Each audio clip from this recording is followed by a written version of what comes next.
Mr. President, your administration separated children. Garcia Luna has been charged. Joaquín Guzmán Loera. Entre Washington y México, por Jesús Esquivel. Esta es una producción de Fluxus Comunicaciones.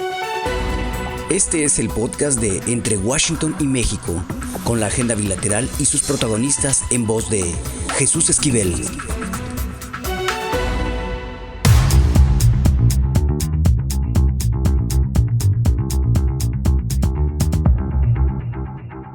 ¿Qué oles? Bienvenidos nuevamente a Entre Washington y México, el podcast.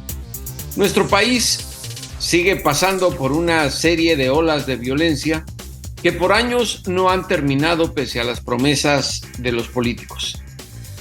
Es tanta la violencia que ocurre contra las mujeres que hasta una de nuestras jóvenes escritoras, Norma Lazo, dijo que nos inventamos una palabra para eso: feminicidios.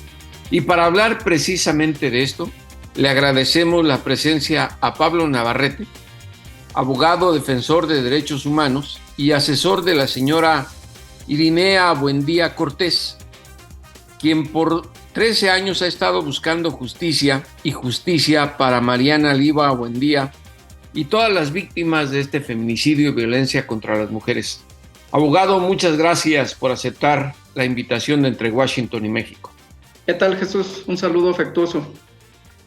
¿Qué significa para un abogado como tú el 13 años de no encontrar lo que tanto buscan los familiares de estas víctimas, la justicia? Pues mira, es increíble que lleven este peregrinar las víctimas y cuando digo víctimas, desafortunadamente no todas las víctimas han iniciado estos largos procesos de búsqueda de justicia como la señora Irinea Buendía, a quien habría que reconocerle pues todo el trabajo que ha realizado durante estos 13 años, que representan poco más de 156 meses, 4,380 días buscando justicia. Y pues recientemente el Tribunal de Justicia del Estado de México dictó una sentencia de 70 años contra el feminicida de su hija, Mariana Lima Buendía. Pero fíjate, Jesús, algo muy importante que tiene que saber el auditorio es que no está firme la sentencia, no está firme, y esto es muy peligroso porque en apelación lo que hemos encontrado es que hay un patrón sistemático, por lo menos de reducción de 30 años de las condenas, que después de muchos años de lucha las madres logran alcanzar contra los feminicidas de sus hijos.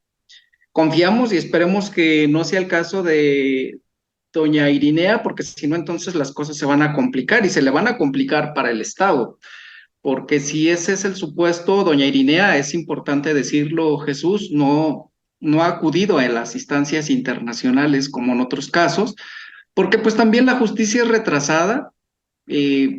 El sistema interamericano, que tiene un excelente papel de contribuir a la justicia, a la verdad y a las reparaciones, pues demora mucho tiempo.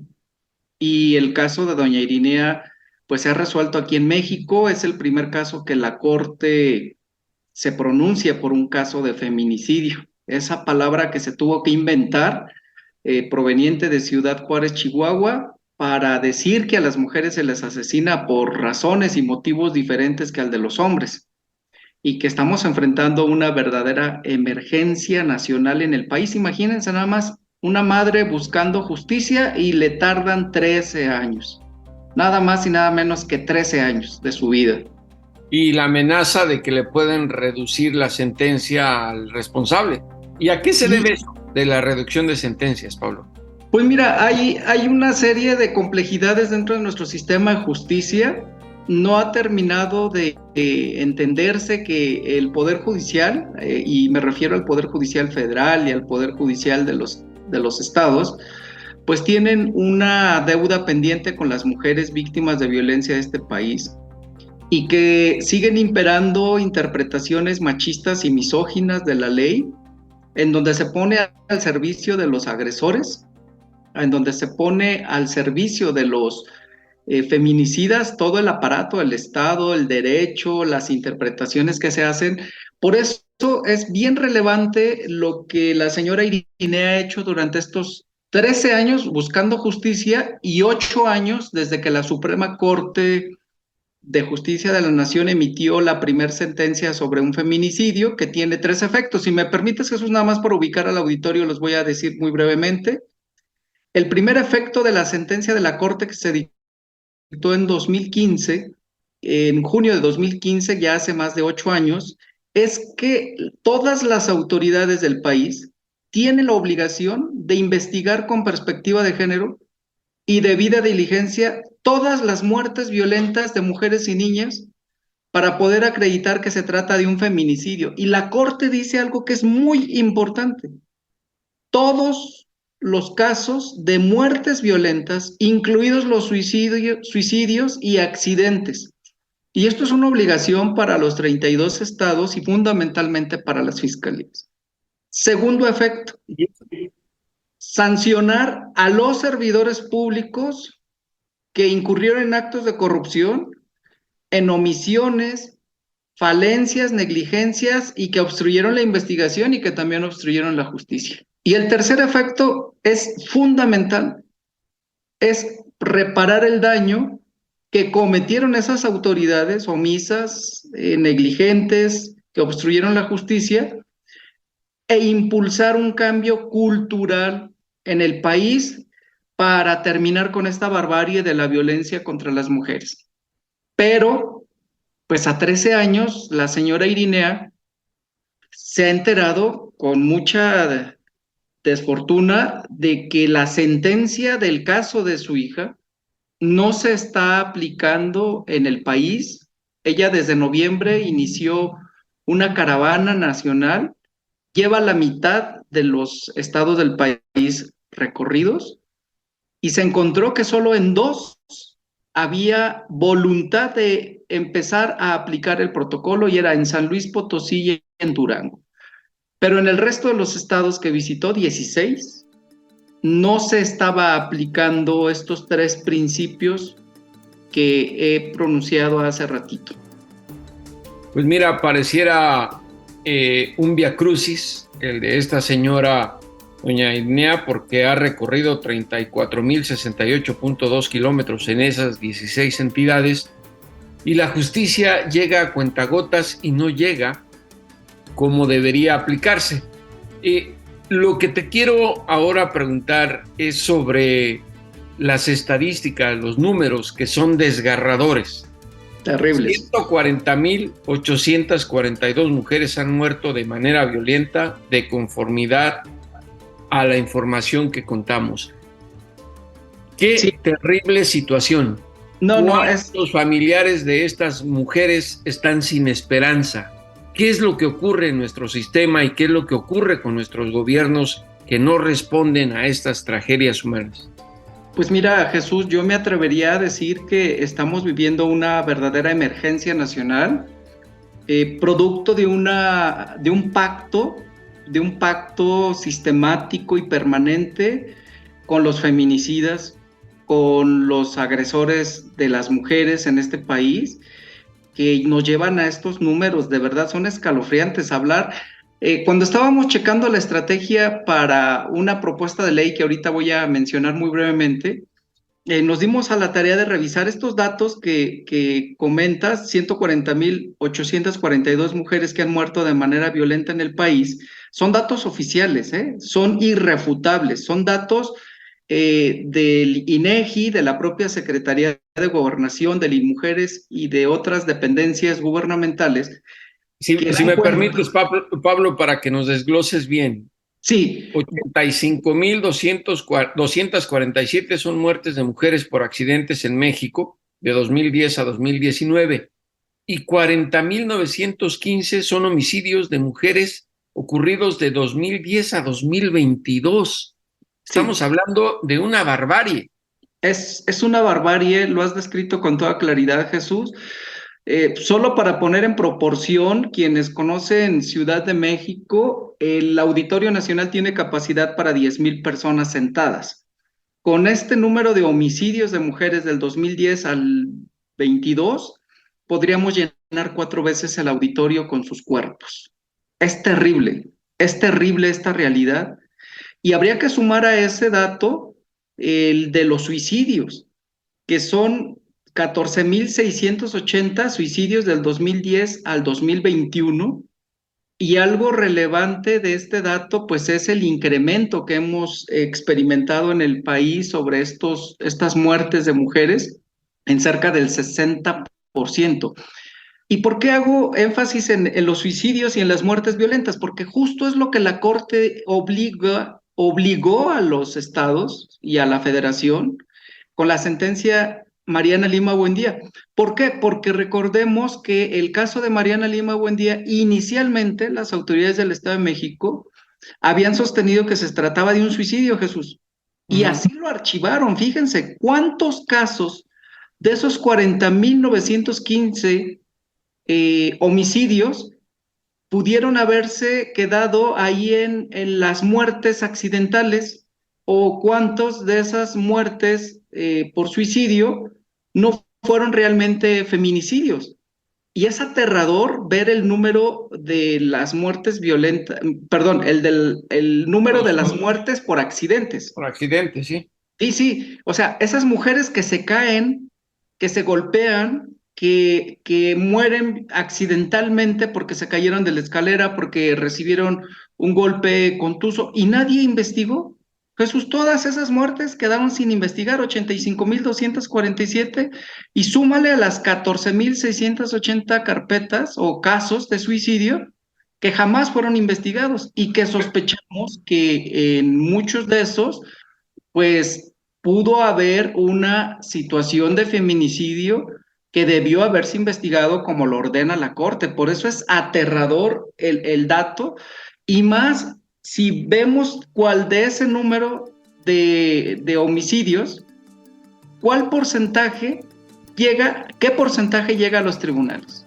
Solo apenas entre el 2 y el 3% son investigados, y de ese un porcentaje ínfimo llegan a una sentencia condenatoria firme, como en el caso de la señora Irinea, que todavía no es una sentencia firme. Eso te iba a decir, porque aunque se llegue a esa firmeza, no es concreta. 97% de los feminicidios, estamos hablando, quedan impunes en México.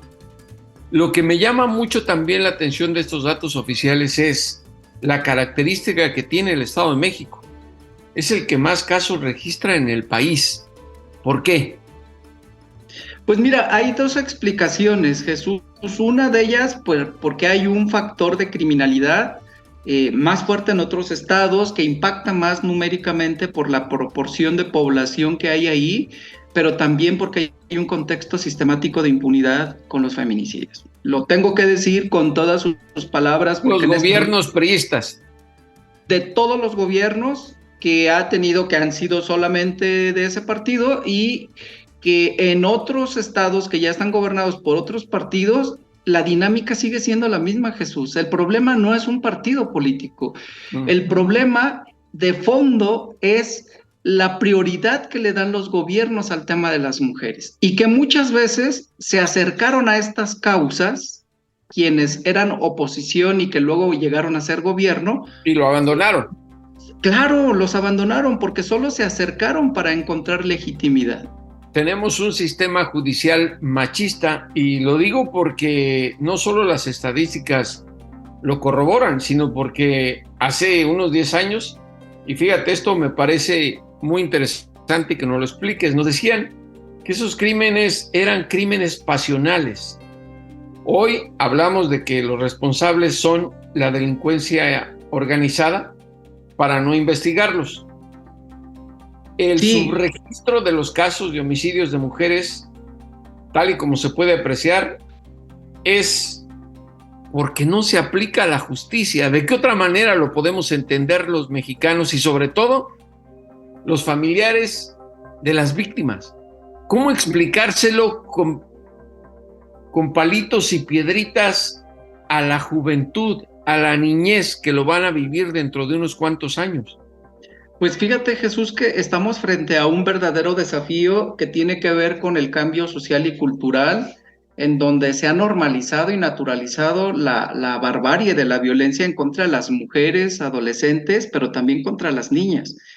Ojalá en otra ocasión podamos platicar cómo los propios datos oficiales dan cuenta de la gran cantidad de niñas que son asesinadas en edades tempranas, antes de Pero los ¿nos 5 puedes dar años. un dato, alguna cifra? Sí, cómo no. Mira, por ejemplo, el tema de... Voy a plantear primero la idea de los crímenes pasionales versus crímenes de la delincuencia organizada. Hace efectivamente 10, 15 años, para no investigarse los crímenes contra las mujeres, se decía, es que fue un crimen pasional. Es decir, justificaban en la aparente situación pasional, y lo digo entre comillas, Sí. el que haya sido agredida una mujer. Y entonces, ¿qué trae de fondo este planteamiento?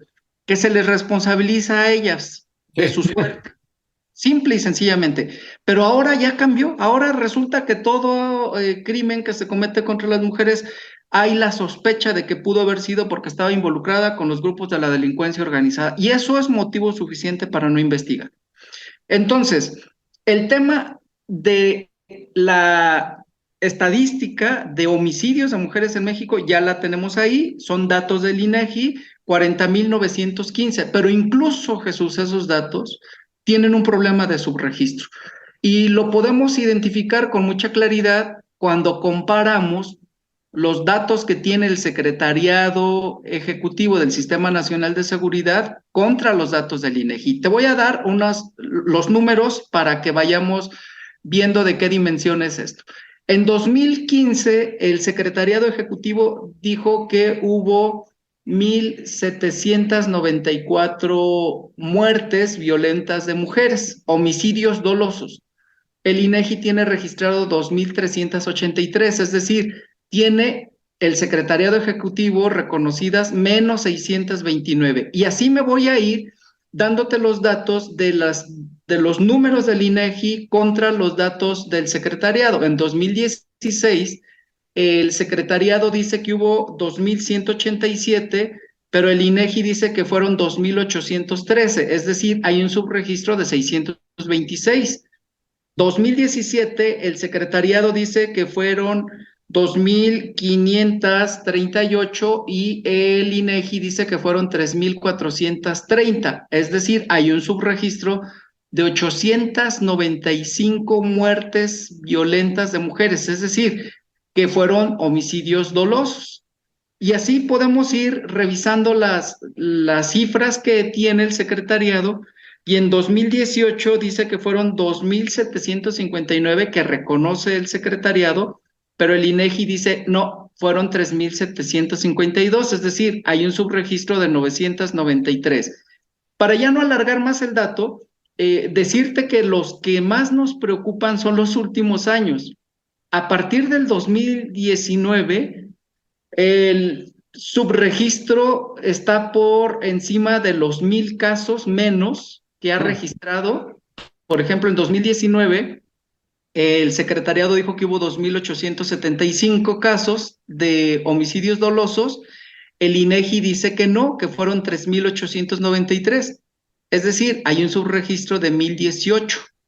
En 2020, el Secretariado cerró en 2,800 homicidios dolosos de mujeres y el INEGI dice que no, que fueron 3,957. Aquí el subregistro, Jesús, son de 1,557 menos. En 2021 tenemos que el Secretariado registró 2,749 y el INEGI 4,000, es decir, hay 1,253 menos registros. Y el 2022, que son hasta donde encontramos datos disponibles, porque también hay que decirlo, no hay ya más información disponible de manera pública. El Secretariado registró 2,807, el INEGI 3,754, es decir, 847 menos. Hay un subregistro preocupante y pues no queremos saber en qué situación están esos casos. Seguramente... Horrorosa la situación estadística que nos estás dando a conocer, Pablo. Tenemos medio minuto y me gustaría tener tu opinión y si lo caracterizas así. por todo lo que nos has narrado, los datos que hay son datos duros y la realidad, podríamos decir que tenemos un sistema judicial tapado bajo un gobierno machista o cobarde. Yo diría que un gobierno cómplice en todas sus estructuras de gobierno, desde el ejecutivo hasta el legislativo y el judicial, y desde la federación hasta el estado y los municipios. Y tenemos que encargarnos como sociedad de romper ese código de complicidad que ha perpetuado la violencia contra las mujeres en este país. Pablo Navarrete, abogado defensor de derechos humanos, muchísimas gracias por esta gran conversación que nos ilustra la realidad de la violencia contra las mujeres en nuestro país y esperamos seguir contando contigo más adelante porque desgraciadamente es una historia que no termina. Ojalá se acabe pronto y en la próxima conversación con Entre Washington y México sea para hablar de logros. Pablo, gracias. Gracias, Jesús. Lo importante es leer, con Fernanda Álvarez. Fernanda Álvarez de Penguin Random House siempre nos tiene algo que nos sorprende para leer, porque como ella sabe y lo predica, lo más importante es justo eso, leer. Y aquí en Entre Washington y México tenemos que cumplir con la tarea de Fer. Gracias por estar nuevamente en este podcast, Fernanda. Hola, querido Jesús, pues ya sabes, siempre es un gustazo compartir lecturas. Ahora sin látigo, porque ya me lo quitaste, ya me estaba gustando eso del látigo. Te lo volvemos a regresar, no te preocupes. Solo espero que sea un látigo no tan duro, ya no de cuero, tal vez pueda ser de paja, pero lo que no quiero es que agarres un fuete, porque ahí sí. No, algo más amable, seguro. Oye, pues te traigo 2 librillos, como siempre. Este primero se titula Mar es la Tierra y es la primera novela de un autor que se llama Héctor Celis. Él vive en Estados Unidos, da clases allá e hizo su maestría en escritura creativa. Y la verdad que es una novela que me sorprendió muchísimo. Viene pues muy bien apadrinada o amadrinada, pues hablan de ella Lina Meruane, que es una súper escritora chilena, a quien me gusta mucho, y su maestra, que es Yamela Eldit, que es otra señorona súper escritora. Entonces fue como muy, pues muy sorprendente leerla y sobre todo que estuviera tan bien hecha. Es una novela distópica, coral, de distintos personajes que hablan evidentemente sobre la caída del mundo que habitamos. Es decir, hay una mar negra que está arrasando con todos, hay un matadero donde los animales pues ya dejan de ser quienes mueren, pues la mayoría ya no sirven y empiezan a buscar carne fresca para que gente todavía pueda alimentarse. Hay un desierto y un señor que sobrevive justo matando serpientes y vendiéndoles la piel de la serpiente a estos que trabajan en el matadero, y este señor tiene un burro que es como su alma gemela, ¿no? Que le importa mucho y que también trata de mantener lejos del matadero justo para que le pueda sobrevivir más tiempo. Hay unas mujeres que buscan un paradero para morir dentro de una hamaca, hay un pintor que está relegado en un hotel que cada vez pues está cayendo a pedazos, porque los de arriba, los del cielo, los ricos, los que están pudiendo sobrevivir, necesitan sus ideas para plasmarlas en este nuevo mundo que van creando. Y hay un personaje que es muy truculento o sorprendente, o no sé cómo llamarlo, que se llama el Señor de los Cuervos, ¿no? Entonces, este Señor de los Cuervos, un poco como el Señor de las Moscas, ¿no? Tiene a estos niños cautivos que los tiene amenazados y que buscan que estén de su parte para que puedan avanzar y buscar un oasis, y a la vez los cuervos los siguen como una especie de rey que los entiende y que los salva. Y todo esto está pasando en este universo que es Mar es la Tierra, donde yo creo que la unión entre todo justo es el caos o la distopía o la caída. Es una novela muy sorprendente, querido Jesús. Pues suena también a fábula, solo que creo que aquí uno de los principales clientes del señor que vendía las pieles de víbora podrían ser nuestros paisanos, a quienes les gusta mucho la música norteña. No, sí, uno ni la ve tan distópica. Entre cambios climáticos y formas de ser que tienen ciertos personajes, uno encuentra bastante parecidos. Pero la ventaja de esta novela... Pero suena muy atractiva, Fer. No, No, está muy bien, es de verdad súper potente. Yo quedé muy contenta porque sí me impresionó y la verdad es que pues siempre es una alegría encontrar novelas que te impresionen, ¿no? Pero además me gustó mucho porque tiene un final, que obviamente no lo contaré, pero que da cierta luz, o al menos a mí en mi lectura me dio una luz en el camino, y eso también justo para novelas distópicas que sabes que pues que no están tan alejadas ya de la realidad, tener una luz al final del camino se agradece. ¿Y cuál es la segunda recomendación? Ay, la segunda es un librito triste, cortísimo, diría yo que para regalar, ¿no? Porque te hace reflexionar. Es un libro ilustrado que No, ya me adelantaste lo que voy a comprar para regalarle a alguien en Navidad. Sí, pero es para crear conciencia. Es de Khaled Hosseini, no sé si recordarás a este autor que tanta falta nos hace ahora en México. Ay, un montón, y en el mundo, mi querido Jesús. Este Khaled Hosseini fue el que escribió Cometas en el cielo, que después se hizo película. De hecho, está cumpliendo ahora 25 años su novela. Y en este librito tan cortito se titula Súplica a la mar y tiene que ver con los refugiados, con los sirios o si quieres africanos, es decir, con todo ser humano que tenga que atravesar aguas para llegar a buscar una vida mejor. Entonces es la historia de un padre que le está contando a su hijo en brazos, un poco a modo, no es un poema, pero podría sí leerse así, pues recordándoles a Siria que qué lástima que no vio esos barrios, que no se va a acordar, que qué lástima que se va a acordar de que es mejor ver la sangre oscura que la sangre viva, y que su madre a lo lejos los está esperando cuando tú sabes que la madre más bien ya es una voz lejana, ¿no?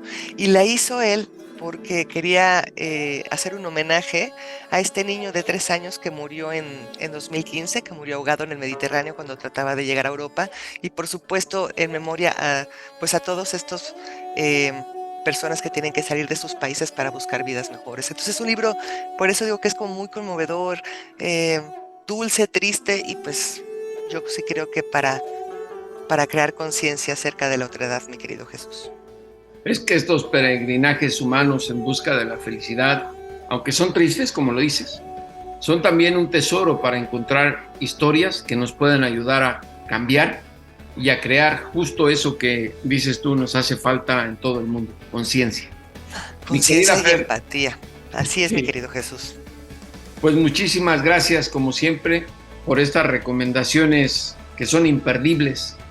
Y Entre Washington y México no podría existir como podcast sin ti. Un abrazo. Muchísimas gracias, Jesús. Otro para ti. Y a los criminales y a los políticos, por favor, devuélvanos a ese México que nos arrebataron. Hasta la próxima, aquí en Entre Washington y México, el podcast.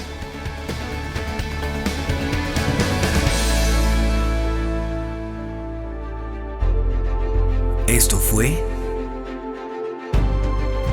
Entre Washington y México, una revisión semanal por la agenda bilateral y sus protagonistas.